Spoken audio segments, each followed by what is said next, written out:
Hey guys, let's try practice problem 1 here as we take a look at this density stuff. So again, first we should know the equation. If you remember, we talked about density being the heart. So density is equal to the heart. So if you draw a heart, you remember the equation. So that heart turns out. Right? And if you draw a line through that, you'll have m over v because density equals the mass over volume.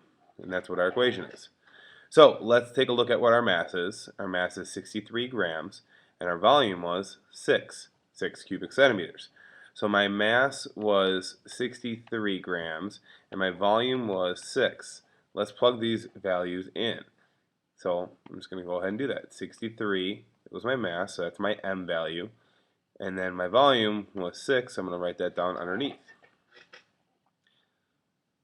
So now let's take a look at doing the math, right? And I should put my units in here when I do this as well. This was grams, and this was centimeters cubed, so I can keep those units through there. Let's do the calculation, right? So I have 63 divided by 6, so punch that into your calculator.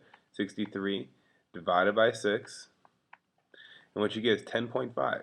So my density for this problem is equal to 10.5. Now I need to include units. The question on Moodle is not going to ask you for units, but we need to actually make sure that we understand what the units are. On top, I have grams. So I'm going to have grams here, and on the bottom, I had cubic centimeters. I need to include both of these in my units. It's grams per cubic centimeter. How many particles of matter are fitting in those cubic centimeters of space? Remember, it's how packed together it is. So 10.5 is the answer that you should have gotten for problem number 1.